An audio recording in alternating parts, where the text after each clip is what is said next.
Powered by Sports Interaction, Canada Sportsbook. It's March Mania at Sports Interaction. NHL, NBA, MLB, March Madness, and so much more. It's bananas. Play Pinata Picks and Minute Madness, exclusive games with insane odds you can't play anywhere else. Make your next bet with Sports Interaction. Download the app in Ontario, use the QR code you see at the bottom of the screen, or head to sportsinteraction.com/SDPN to get started. 19 plus, please play responsibly.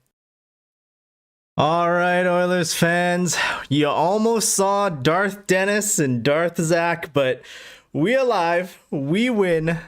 The Oilers take it 5-4 over San Jose. I don't even know what to call that game. It was a shit show, but in the best way possible. Zach, what did you think? Oh, that was like the stupidest game ever, but like the absolute funniest way you could win. Like, honestly, that was some Twilight Zone stuff going on. Every single possible outcome was just the most random outcome throughout the game. Everything that was happening, you're like, what the hell? Like, literally, Jeremy Kupal saved almost as many goals as Jack Campbell. Like, dude, Jeremy Kupal scored a hat trick. He took away 3 goals. There were 4 disallowed goals this game. The Oilers definitely came out sloppy, and there were a ton of things that obviously we can get into deeper, but just looking at like this overall picture of the game, the story of this game starts and stops with goaltending. You had one guy on one end who played way better than he should have. He kept the Sharks in it for large stretches of the game, and you had another guy on the other end of the ice who was just praying and hoping the puck hit him. He was sliding all over. He looked frantic. No one knows what kind of style Jack Campbell plays. And in a game where Jack Campbell, Sharks hit 2 posts, CC clears one off the goal line, they have 3 goals disallowed, still allows 4 goals in. That gives you up to a total of 9 pucks that beat Jack Campbell in some way or another tonight.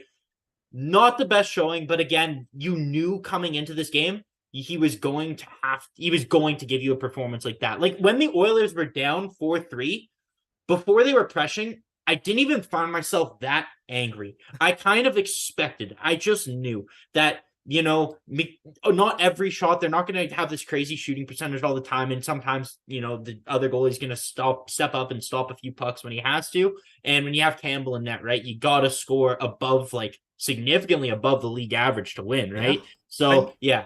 Here's the contrast, right? This game ended up being 5-4 in overtime, right? Contrast that with last game. We won 6-4 against Seattle. But if you look at the goaltending of Stuart Skinner against the Kraken and the goaltending of Campbell against the Sharks, there's a reason why there's just no faith in the guy right now. He's ice cold, unbelievably cold, but this is San Jose. And I wouldn't be surprised if next game on Wednesday against the Coyotes, we see Campbell again. Yeah. If you need to score 7, like you could do it. It's so tough. It's so tough. Like, and we can get into this later, but like Coyotes are good at Mullet Arena. Campbell played about as bad as you probably can.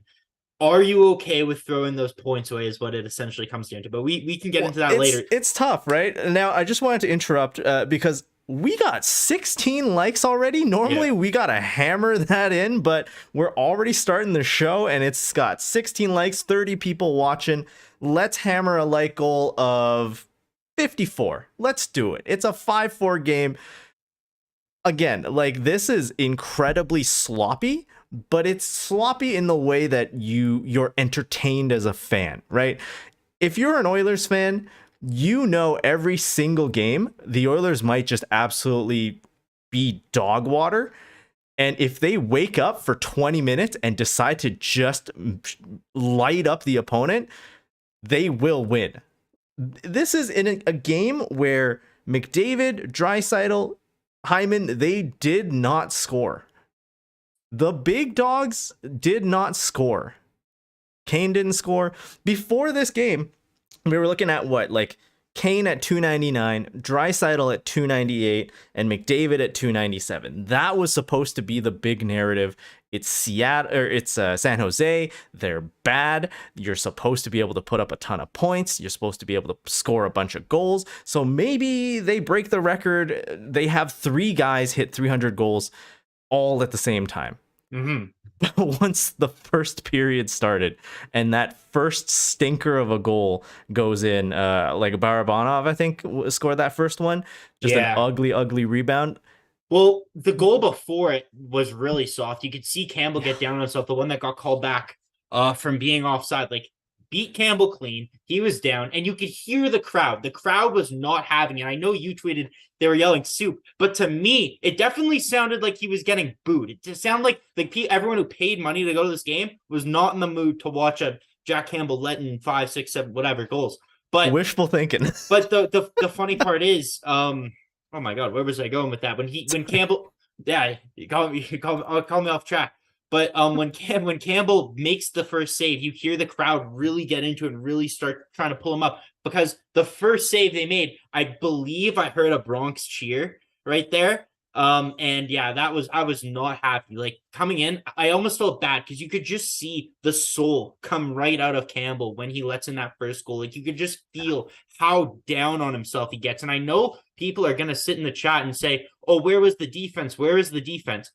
Guys, I'm sorry. There was, like, yes, there were defensive miscues, but every defensive miscue should not end up in the back of your net. Every time there was a lapse in Oilers' judgment or a player beat an Oiler to a puck, it seemed like it was in the back of the Oilers' net. If we look at the end of the game on natural stature, the Oilers had 17 high danger chances for, the Sharks had 10. That is significant. The Oilers outplayed the Sharks where it matters. The Sharks were getting not high quality chances, or not a lot of them. They were converting on every single one. They're expected. The Oilers had almost 7 expected goals. That's like unheard of. The Oilers played really well. The Sharks had only 3 expected goals. Campbell's goals saved above expected this game was horrible. But here's the thing. I think if you look at the actual game itself, right, you remember there were a ton of times in the second period where Sharks just got in on 2-on-1s. Sharks just got in on breakaways, right? Like the Carlson goal, the Lorentz goal, those two were brutal because it was literally a breakaway. And for both of those situations, I'm pretty sure, I might be wrong, but I'm pretty sure it was Nurse and CC pairing being completely out to lunch. Like, no, I don't even understand how they thought they were covering anyone. But I digress. You wanted to make a point. You're right. That goal where CC was far in the corner with Nurse and they left, I think it was Bugstad in front or Drysdale or someone in front to defend. Like, yeah, absolutely atrocious. And Wazkal, that goes to your point. There was some bad defense in this game. Do not get me wrong. But even when Skinner's in net, every breakaway does not end up as a goal. On the Lorentz goal, yes, it was amazing hand-eye for him to knock it in, but Campbell made the first save. Where's the rebound control? Hold on to the puck. Bring it in. Like if the puck hits you and then it goes back out on a breakaway, I'm sorry. I'm going to say that goal is your fault. Yes, that play shouldn't happen in the first place, but hockey is a game of mistakes. Mistakes happen. If we went through every single Campbell game and every single Skinner game, there's a reason Campbell is like proven by whether you want to look at advanced stats, whether you want to look at save percentage, goals against, every single metric, or eye test points to Campbell being bad. It's not just some inexplicable, oh, well, geez, the Oilers don't play defense when Campbell's in net. And it's funny because the broadcast, every single time, there was not one mention of Jack Campbell. Every save, they could shoot it from 40 feet out into his chest protector, and they will say, oh, wow, great save, great positioning by Campbell. They'll point it out, they'll make sure to point it out. Because then you have a lot of casual fans who are watching and just hear that and say, oh, you know what? They're doing it. He's doing a good job. He's doing a good job. But if you really hunker down and you turn off the volume and watch Jack Campbell or read about Jack Campbell or anything, they are stoppable shots. This first goal that was allowed was that rebound. He kicks out right to Barabanov. Like, where is the rebound control? Every goalie you follow, whether it's Kevin Woodley, whether there's some amazing Oilers fans follows on Twitter like Tyson Monroe or Oil and Goal, everyone unanimously talks about the guy's positioning. He cannot play right now. He's having an awful season, but here's the situation, right? You got 5 years of this guy. Maybe he'll turn it around. He had a rough off season, whatever. He's not going to be the one making excuses for himself. We know that from him. You know, he said pre-game today, I think, something along the lines of, you know what, practice is practice. You know, there's only so much you can get from practice. I'm going to go in, I'm going to do what I can. It's just a part of, you know, confidence. It's something about the way he's moving. His lateral movement is slow. He's pushing off really slow. I don't know what's wrong with him, because at least it didn't look like he had the same glove problems from earlier in the season. He changed the glove. That's definitely gone. I have a question for the chat, because I know Wise Kyle believes with his whole heart that Jack Campbell is just the Oilers defense. And you know what? I respect your opinion, but I disagree. I have a question for the chat. If Jack Campbell was in net for the 3-2 win against Boston, do the Oilers win that game? They played phenomenal defense in that game. Okay, but I want to know from the chat. Do they win that game? It's impossible to like hand pick things. For example, the game where they were playing in Boston, that was a mentality where they came in, they wanted to try and limit as much as possible. And you saw that from the get-go. This Oilers team tonight did not come into this game with that mindset. Like, they were trying to just coast in against a bottom, like, just an absolute bottom dwelling team and trying to outscore their lights out. There were so many sticks earlier on in this game where it was guys reaching in, bending over, trying to like stop a puck from going off the boards and forcing another icing. It was brutal. But let's be honest, right? And I see Wise Kyle in chat. I'm going to jump in front of it. I'm going to jump in front of it right now, okay? We are rough on Jack Campbell because of his play. I want him that to is succeed. it. There's nothing against the person. Jersey, I want him to succeed. Yeah. The problem is when you watch someone that's struggling as hard as he is, it's really hard. And listen, there's people that are throwing out all sort of scenarios for the offseason. The best case scenario, the absolute best case scenario, because I think it's a little too late this season for Jack Campbell, is him to go work on his game with whoever he believes. I know they called the guy in Toronto, what was his name? Dusty Emu was the quote-unquote Jack Campbell whisperer. Go work with Dusty Emu, go revamp your game, go back to your basics, work on your movements, work on your positioning, and come back and be a 905 goaltender. That happens. It is absolute best case scenario for the Oilers. 905 goaltender, they'll win a lot of games. Like Campbell's what, 888, 886, and he still has won like 18 games this season, right? Like, well, like you look at it, right? And tonight, on a night when he was beat a lot, he was 875, right? Can I say one more thing? Sorry. Yeah. Oh yeah. Go ahead. Sorry. Go ahead. Well, just to let's go. And you know what? Now I feel like an asshole. But okay, let me. We never read Wise Kyle's comment, so let me read it out. Yeah. That's fair. So audio listeners or non-live listeners will get the context. I'll let you do that. Wise Kyle, yes, they win against Boston. I could be biased as Jack is my cousin. Yes. Okay. Now let me also say I came in and I tore apart Jack Campbell's game in the first and second, whatever. In the third period, I know there was a goal disallowed. And more importantly, in overtime, doesn't matter how he did it. It reminds me a lot of like Jonas Gustafsson. Just somehow, some way, he's coming up with the big saves. He stopped every puck San Jose put on him in overtime, allowed for the Oilers to win the game. Because we all know if it went to the shootout, we can all say, doesn't matter what mentality, they were not going to win.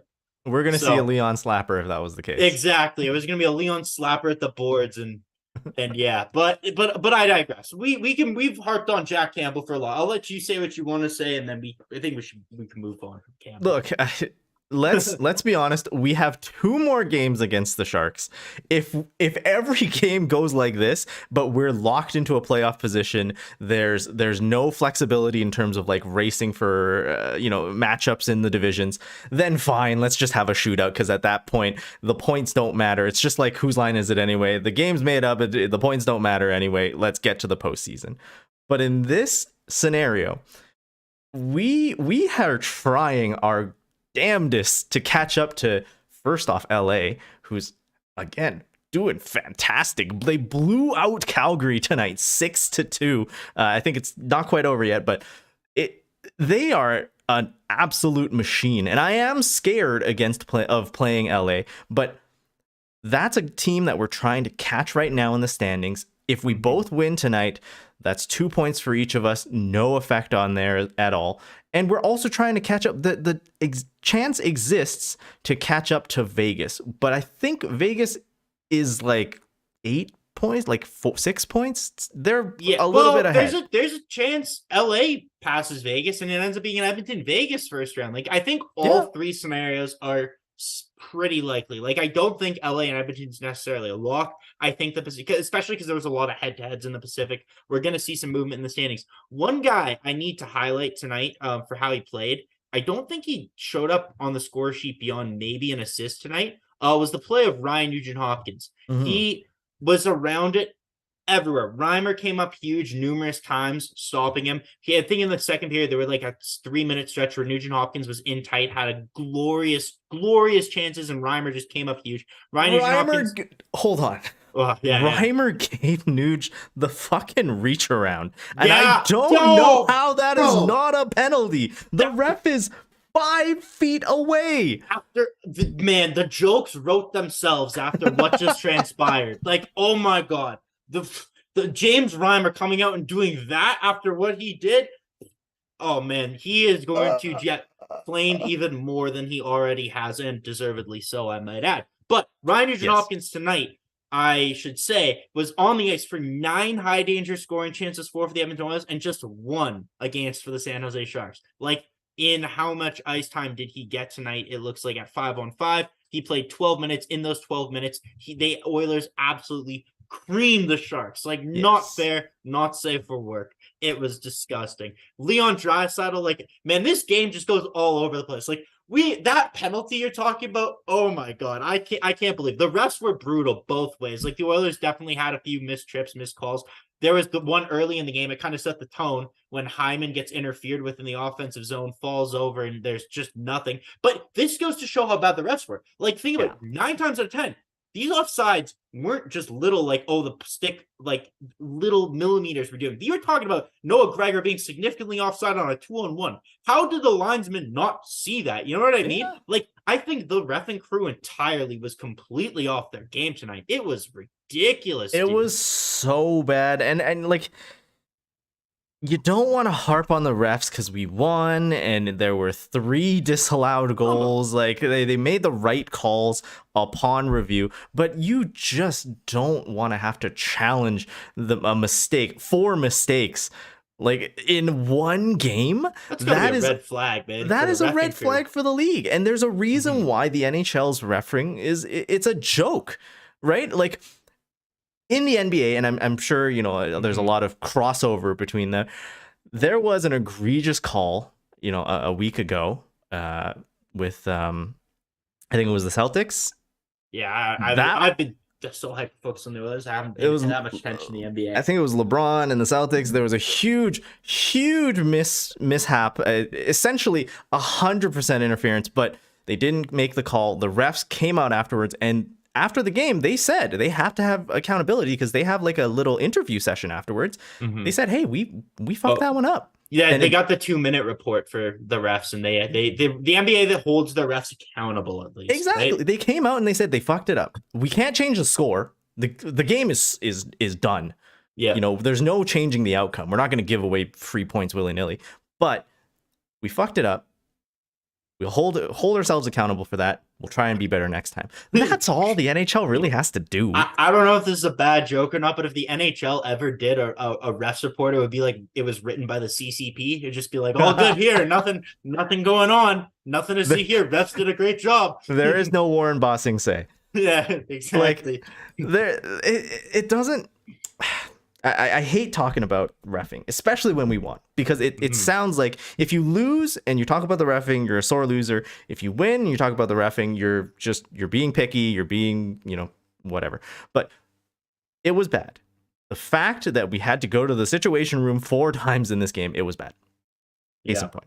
Well, yeah, and that goes to show just a bad job by the refs. Like, called out at the time, right? There was numerous instances. I know there was that the most egregious one is the Reimer, I don't even know what to call it, Vontaze Burfict style tackle, like illegal. You can't even do that to quarterbacks now in the NFL, and all of a sudden you're allowed to do that in a hockey game. That was ridiculous. But yeah, like, I think we agree. First period, Oilers definitely played sloppy. The second period, I want to give a little bit of credit here to Jay Woodcroft, someone who we kind of haven't talked about. The Oilers come out and they switch up the lines. They swap the centers. They have Nugent-Hopkins playing with Yamamoto, centered by McDavid. And then they have Draisaitl with Hyman and Kane, at least at the start. And I think that gave them their original boost. They get some goals on the board, and that you kind of saw the pace pick up. The Oilers come out, they get a chance, and right off the bat, the second period, Yamo scores, goes 2-1. And then it was just this, like, for the second period, it was like kind of ping pong back and forth. You had Steven Lorentz get the breakaway. Then you have the stupid Nurse and Cece, whatever they're doing. Carlson scores. And then you have Matthias Ekholm walk in, do the backhand beauty. What a trade pickup. Early front runner for the Norris next season. I know he doesn't have enough time this year, but I like his odds next year.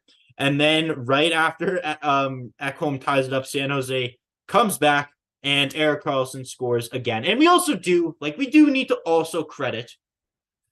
We also do future Oiler. Credit future Oiler. I can't believe this guy Wise Kyle. Oh my god! I was hoping you wouldn't get distracted. Yeah, no, I got distracted. We gotta credit Erik Karlsson too, future Oiler. And he's just such a phenomenal player. He's such an elite talent. I think he's so deceptive in the way that you can get the puck and you expect him to hold on to it or break a pass, but he's such a good skater. He just goes flying up the ice, and that's how so many odd man rushes were created for the Sharks, right? Like Wise Kyle pointed out earlier. I never hate on Bush once in my life. Oh, pull the tapes. Pull the tapes. I've gassed up Bush since the day he was called to the podium 10th overall. So for audio listeners, Wise Kyle has broken more news that he is also related to Evan Bouchard. Bush on his mom's side and Jack Campbell on his dad's side. I thought you were going to say Cody Ceci or Tyson Barrie, and I'd be like, fair. But Evan Bouchard, might as well say Connor McDavid. Jesus. I can't believe it. Oh man, must have skipped the gene pool. If that is a pun from our best man here, Gene Principe, that is incredible. Okay, let's try and get this back. Yeah, Mick Nader's in my back. Mickey Nader's in my back. Oh, Rob's commenting on my full beard. Yeah, Rob, I haven't shaved in like 2 weeks, not gonna lie. Essentially, tomorrow, though, I do have haircut, shave booked. So tune into Game Over against Arizona on Wednesday. I'll be looking phenomenal, as will Dennis, I'm sure. But more importantly, I'll have a mustache again, hopefully. We'll see. We'll see what the guy tells me. This has gone so far off the rails, my friend. Oh my gosh. Love in the chat to moderator Rob, to producer Rob, to editor Rob, jack of all trades Rob. My guy. It's crazy. Okay, this podcast has, you're right, completely gone off the rails. Yeah. For the record, we don't hate on Bouchard. Bouchard makes a couple mistakes, but that just happens. He's a younger guy, and he's being asked to do a lot. No, okay. Bouchard makes zero mistakes. I think I've said since Ekholm's gone here, I've on record, go on my Twitter. I've said they're the best pairing in the NHL. Extremely biased. But even before Ekholm got here, I was like pro Bouchard, screw Barrie. I wanted them to pay to give up Tyson Barrie, who is obviously worth more than that. But I was so pro Bouchard. Oh my god, I feel like I can't. This is slanderous level. This is horrible. Okay. But no, it's all love. It's all love. I'm joking. Much love here. This is the thing. If you're an audio listener, if you're not watching this live, if there's an earlier game or something like that, jump into the chat, because there's so much discussion going on in here. Yeah. As you can see, this is probably the most derailed we've ever gotten, but it's a fun time. Come watch one of these Game Over Edmonton's live. Okay, so let's get back into the discussion. Ekholm, Karlsson, amazing job. And I wanted to bring up this point actually, because I was lucky enough to see the 3 stars. Now, of course, 3 stars are usually not a serious thing, and they're just kind of for fun. But the 3 stars of tonight's game are Ekholm 1st star, Karlsson 2nd star, Darnell Nurse 3rd star. And it is wild to think that next season they could all be Edmonton Oilers. Yeah. Hopefully. I love it. Let's get that positive energy out there. Let's start pushing the propaganda now like we have been. Well, again, when we get into playoffs, and I'm a nerd for transactions. I love player transactions. When we get into this final stretch, this is where you start getting that ramp up where you're just so jacked up. You're so ready for each game now because you're every game that passes, you're getting closer and closer to the playoffs and knowing your final matchup. And oh man, it's just so exciting. So yeah, I want to talk about Carlson to the Oilers as much as the next guy, but I'm in my like 2 month stretch of the year where I'm like, okay, this is the time for if you don't wear an Oilers crest, unfortunately, I can't like you. I can't like you. We're locked in. You know what? Exactly. We play them 2 more times. I hope Carlson gets a poopy game for those 2 games. Just no goals and like -7 or something like that. Maybe Yeah. bring that trade value down a little bit. Yeah, absolutely. And then let's kind of say so when the Oilers finish the third period, the second period, they go to the intermission, they're losing 4-3, and Stauffer in the intermission gives them the shot totals they're gonna need. And then halfway through the third period, they say, oh, the Oilers have only gotten 6 shots. And I'm like, oh my god, we're gonna get screwed. And then Noah Gregor scores, obviously Edmonton kid, Beaumont kid, Jason Gregor's nephew, who was I'm sure was quite frustrated when the goal got called back for being offside. Did you see his tweet? No, I didn't. Jason Gregor tweeted a 1-word tweet. Bullshit. That's that right. was it. That's right.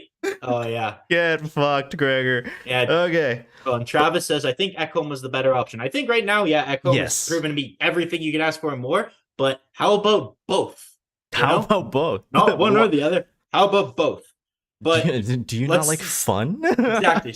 Stay on the rails. But yeah, okay. So after the Gregor disallowed goal, once again for offside, I think the Sharks started getting a little bit more dirty or chippy or however you wanted to call it, because Yamamoto got tripped hard into Reimer, and that's a dangerous play, right? Because he's going skates in. Reimer obviously he's down. Yeah, Carlson sent him in, and that didn't get called. I don't know if that was on purpose necessarily. I think Carlson. It could go either way. I don't know, but the rest didn't see it. And yeah, that was a textbook trip, regardless, trying or not to, textbook. But yeah, and Yamamoto's obviously coming with speed, goes flying in there. The Oilers were down. Mm-hmm. Right after, Derek Ryan also the same sort of thing, crashing the net, but taken off of his skates. And this time they did get the call. Yes. Nothing on the power play. Yeah, no, the power play tonight was not that strong. I believe Jack's been bringing up that stat where it's like every game where they had at least 2 power plays, they scored at least 1 power play goal. I don't believe they scored a power play goal tonight, did they? Well, no, they went 0-3 tonight. 0-3. Wow. And honestly, it wasn't even they weren't even like disrupted power plays, 4-on-4s, things like that. It was full 2-minute power plays each time. Mm-hmm. Yeah, just no luck. Absolutely. Like the Oilers. Yeah, Hyman had the post on the power play, like Draisaitl at the end of the game so the Oilers turn it on with about 5 minutes left, right? Like they turn it on and then you see the contender come out, right? They're getting chances galore and James Reimer's standing on his head. They get Mario Ferraro's, they're clearly under pressure. McDavid skates up the ice, has a really good shot. Reimer makes a toe save. The Sharks are clearly reeling, feeling the pressure. Mario Ferraro flips the puck over the glass. Every Oilers hand goes up in the air and they point up at the ice, and the Oilers go in the power play for the end of the game. And this, I guess, would be after Ekholm had already scored to tie the game, but still, nevertheless, it's the same thing. This is when the Oilers turned it on, and you could see the Sharks just start reeling. Obviously, you should go back. I did skip over the Matthias Ekholm tying goal, slap shot from the shelf. That was a cleft bomb right from the same spot against the same team. And yeah, what can we say about Matthias Ekholm? He is, and I was high on him, exceeded my expectations. Well, no one thought. Here's the thing, right? When you think about Nashville Predators, star defenseman, Roman Josi. So that's why Ekholm kind of has, I feel like, gone under the radar for so long. And it's wild because maybe in the beginning, we were already high on this guy game 1, game 2, but now he's starting to get more familiar. He's having some more, consistent pairings. He's used to guys' skating patterns, if you wanted to say it like that. And now he's able to find these gaps, right? Both goals he scored on was finding gaps in the defense. Obviously, on the second one he was wide open. Yeah, wide open. It was amazing passing. It was amazing passing, and Draisaitl, held onto the puck a little bit, and then he drew two guys to him, passed it off to McDavid. Just a quick flip over to the forehand, and again, two Sharks go after McDavid, and all of a sudden, Ekholm's just got all this free ice, and he wires one.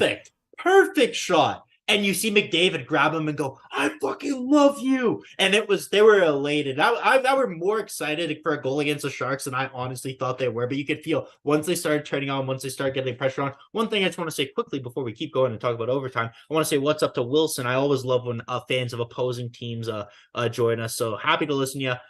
Best Sharks effort in a while. I agree. You guys played really good. The Oilers played pretty bad. And they still squeaked out the win. But yeah, hopefully you guys are right in there getting Bedard, and I'm sure you'll be glued to your couch on the draft lottery. I know back on April 18th, 2015, and I was. Wilson. Wilson says you got to follow through and take EK 65 from him. Let's do it. You don't have to tell me twice. But yeah, one more time before we talk about overtime. Our like goal set at 54. We need 20 more likes. So if you guys haven't already, go ahead, smash the like button. It helps us out a lot. Subscribe to SDPN. The more likes we get, the better it is, obviously, for the algorithm. And we can continue to grow, continue to get bigger, and continue to have more fun with you guys. And man, I gotta say, I cannot wait for the playoffs. But yes, overtime comes. I'm nervous. Oilers have lost, 8 in a row in overtime? It's been bad. I don't know what happened between last season and this season. 3-on-3 used to be a given, right? It would be a 3-on-3 overtime. Earlier this year even, yeah. Like the Oilers going on a 3-on-3 overtime with McDavid, Draisaitl, and Nurse. Yeah, the game's over. Turn off the TV. There's no point watching anymore. But yeah, something has happened to this team, or league-wide, they've started to learn how to defend 3v3, something like that, because it is a ghost. Well, when the Oilers play, there's definitely a lot of puck ragging until McDavid and Draisaitl get off the ice. Now, this overtime was different because they start out 19 seconds on the power play, then it goes to 4-on-4. So it's 4-on-4. I think the Sharks were a little more lenient with what they were willing to give up, and the Oilers were creating chances at 4-on-4. I was frankly surprised by the quality of chances they were able to generate at 4-on-4. Then you could see when Reimer gets the puck, Reimer wants to keep it moving. Now, I feel like most other goalies would want to freeze it in that moment, get it back to 3-on-3, but in Reimer's head, he knows he's playing the Oilers. He knows they don't want to have that 3-on-3 open ice. No free ice. And you could see him make a concerned effort to play the puck in overtime. And yeah, no, he wasn't able to. Goes back down to 3-on-3. You get McDavid and Draisaitl back out on the ice.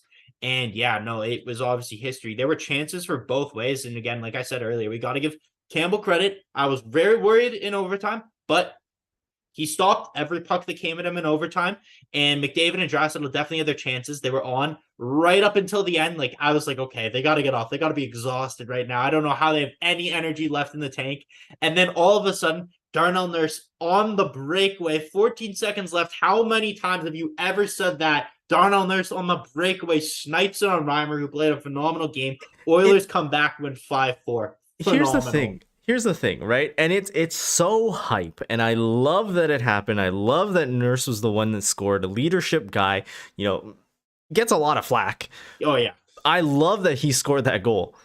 But also, Nuge was against the board. They lost the puck. Yamo was back behind him. So the entire front of the Oilers net was all clear. So I don't know why Nurse was going forward, cheating for that breakaway. I think there was 14 seconds left, and I think it was just a Hail Mary. That's what I genuinely think. I don't know. I think also, I'm glad you brought up Yamo, because I do think this was one of Yamo's better games. Obviously got the goal. And yeah, no, I was pretty happy with the way that Yamo played tonight.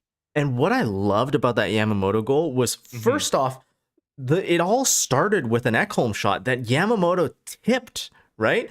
So he tipped the shot. Obviously, that first one didn't go in, but he followed through, was able to get into position. McDavid fed him. It was a messy pass because a couple of sticks were in the way, but he was ready for that. So I hate it when NHL players watch the puck after they've done their part. Like, oh, it's left my stick. I'm just going to watch now for a little bit. This is why, like, Zach Hyman is such a dog. Like, he is an incredible player because he's always ready. He's always prepared for the next step to happen. So like Yamamoto, if he's able to build on that, like build on a little bit of momentum here, he could be a scary force going into playoffs. Because all I know is everyone needs to contribute. At times on this podcast, we've said Foegele might deserve the spot more than Yamamoto, and I'm glad you said Fogel's name, actually, because I want to, even Fogel's play on the first Oilers goal was so impressive to not just shoot that puck and hold up and wait, pass it to Bukestad backdoor for the tap in, right? I've been so impressed with Warren Foegele over the last, like, now what is it? Like 15 games he's played his best, like, consistent hockey as an Oiler. Like, they're getting depth. You're right. And Yamo today, Foegele today, up and down the lineup. Like, yeah, like you said, I want to the way you opened the show. It was the Ekholms, it was the Nurses. McDavid had 2 assists, whatever. That's nothing. 136 points, not a big deal. But like, you're getting contributions from everyone up and down the lineup. Did they have their best game? No, I thought McDavid was honestly fighting the puck earlier, bobbling it on breakaways, right? He wasn't really making as crisp passes as you necessarily would associate with Connor McDavid. Darnell Nurse, so that early in the game, break out of the corner, they just looked like we couldn't get that puck on the stick. It was bouncing. Like, it was just a very choppy hockey game early on. Yeah. Like, the puck was hopping around a lot throughout the course of the game, but like, it's Rogers Place. It's your home. Like, you should be able to settle things down, just adjust your play. Honestly, this game from top to bottom, I'm going to say was the team playing poorly in the beginning, and then the team getting reforming themselves around Campbell in the third period and overtime. Like, first 2 periods, I don't think anyone, with the exception of maybe the Bukestad, Foegele, Janmark line, everyone else was kind of mid to bad. And then from the third period on, everyone picked up their play. Lowest common denominator, Jack Campbell stops every shot that he faced from the third period on, and that's all you need. Against the San Jose Sharks, that will cut it. It won't do against playoff teams, but for this game, they did it. They made it work. I think it's going to be, it's probably going to be a similar effort against Arizona on Wednesday. Win or lose, it'll be something like this. But then against Vegas on Saturday, that's when you see another game like against Boston, or like you played against Toronto or against Winnipeg, and where you really took it to a team that's a very good contender, because Vegas has not been losing. LA has not been losing. And those are going to be super interesting. David in the chat says, what's with Klim Kostin? And yeah, Klim Kostin's definitely fallen back down to earth. He was on a little bit of a shooting percentage heater, as we like to say. I think the PDO was way too high. Well, there's that for his offensive production, but the cycle and the sort of physicality, he started to take a little bit of a step back, but that's natural because the way that he plays, you're going to get a couple bumps and a couple bruises. He had a couple injuries, right?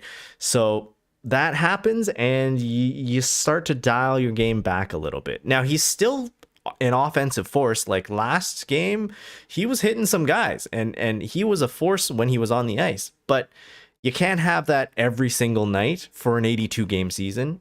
Of course, you came in midway through the season, but you can't do that for all 82 games. I'd rather he recover a little bit like Hyman did a couple games ago. If you need to take a break, just take a break. Well, we have bodies right now.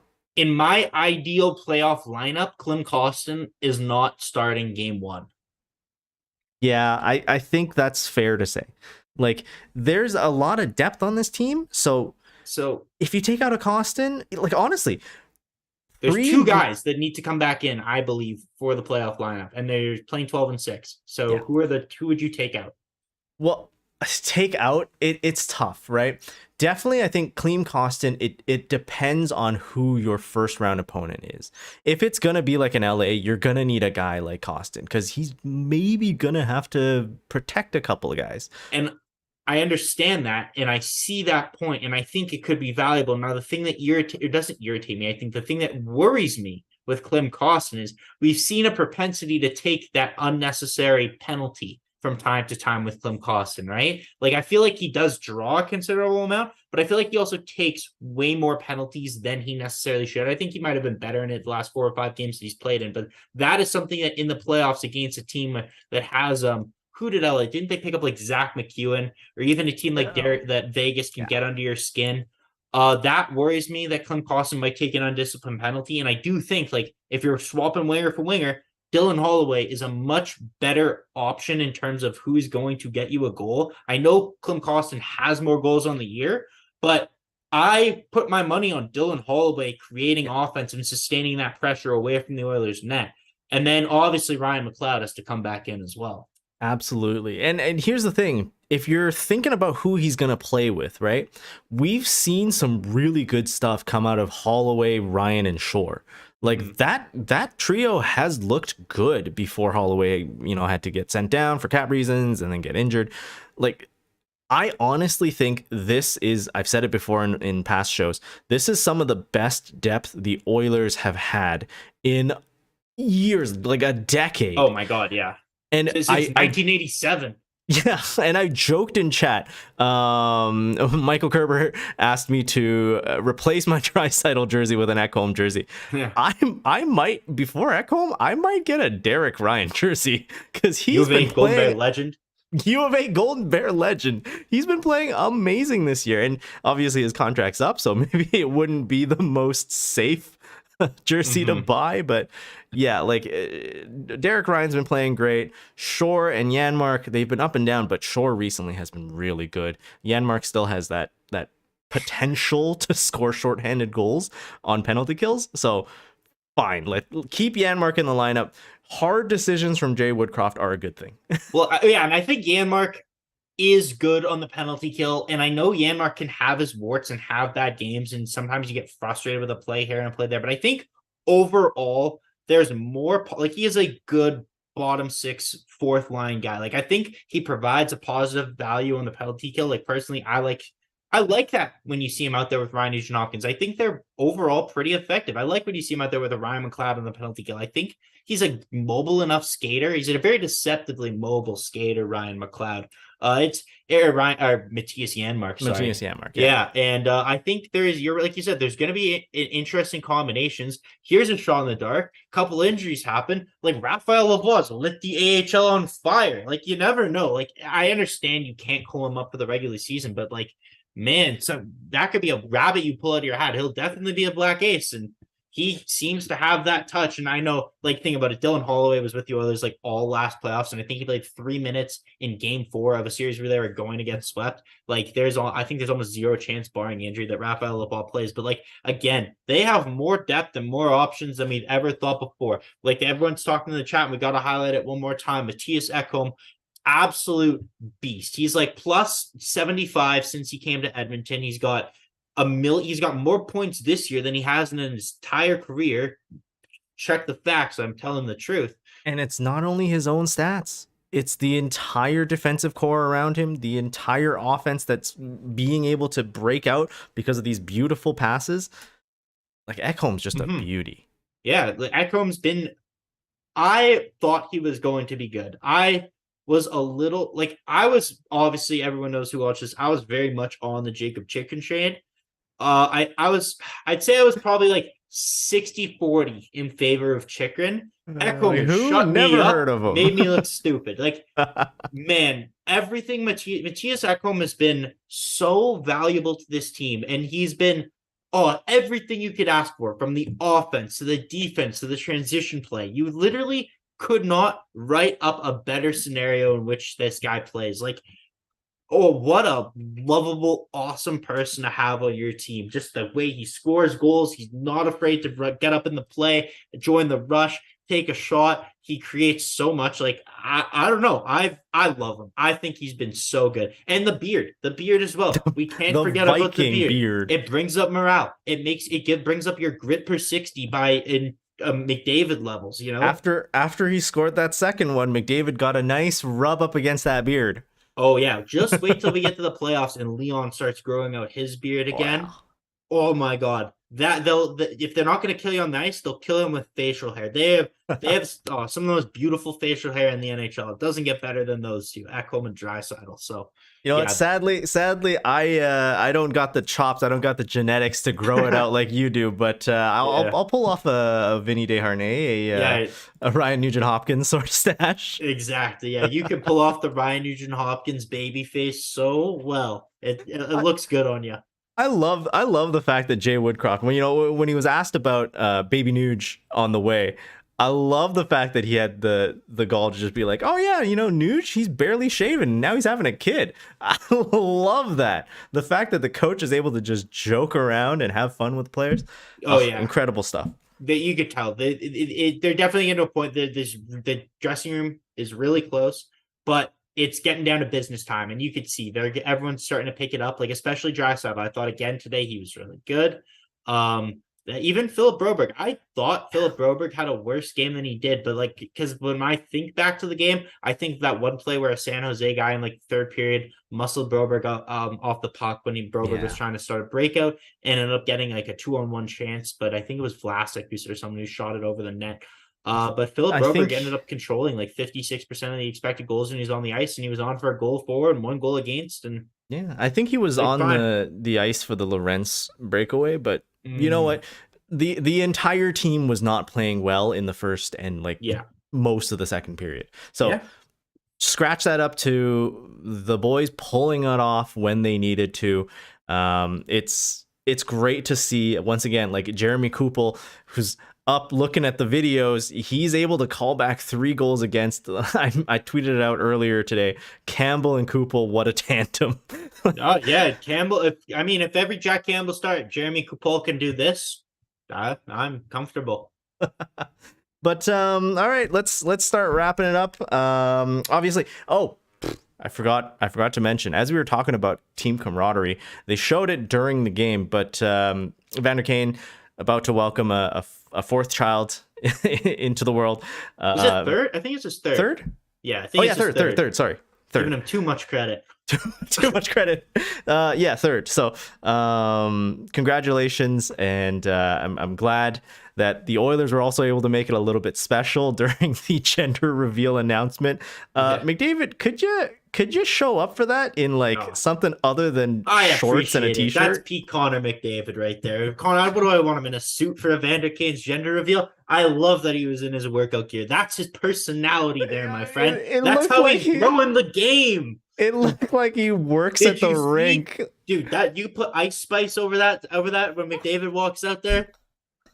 That's all I gotta say. But all right. So great stuff there. And also Ryan Nugent-Hopkins having a kid as well. Ryan Nugent-Hopkins, baby Nuge. So it's great to see everyone on the team is gelling together. It's good news. Hopefully they get into a deep playoff push. But Zach, did you have a stick tap? Anything you wanted to shout out today? Oh yeah, I got 2 here. So Dennis and I talked before the show. We've been absolutely horrible this year about bringing this up, but I know on the first show we said this, that at the end of the year we were going to make a donation to Ben Stelter's charity for the number of $1 for every single goal that the Oilers have scored this season. Now I wasn't able to pull it up before the show started. We try and just get it going so quick, and I was slightly lazy with that. So if someone next show who's watching right now wants to come in the chat, tell me how many goals the Oilers have scored, and then we can keep track of it until the end of the season. And then after game 82, after the show, Dennis and I will donate that amount of money to the Ben Stelter Fund. It looks like, and someone please correct me if I'm wrong, tweet at us. It looks like goals for is 279 on the year. They're number 1 in the NHL. So if it's the top of the thing, and there you go. If I'm wrong, please tweet at us. Zach, where can they tweet at you? You could tweet me at ZWill97. But last show, I didn't plug the SDPM merch, so I want to say if you want to get a beautiful game over Edmonton shirt, scooch over a little. The right? No, other way. There we go. So if you want to get a beautiful game over Edmonton shirt, you can get them on sdpnshop.ca. There we go. Yes.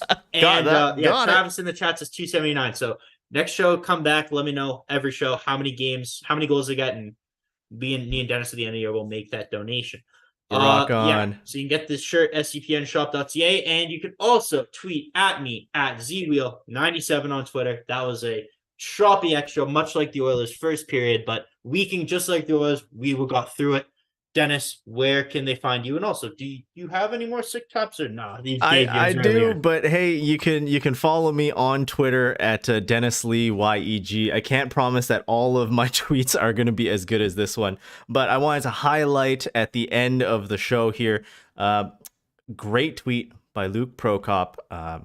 Obviously, Nashville Predators draft pick, tweeted out a solid message about Pride Night, what it means to him as an LGBTQ member, and it's fantastic. I can't even hope to bring the same sort of complexity of emotion to it. So I will let you go ahead and search that up on your own time or read it on our Twitter timelines.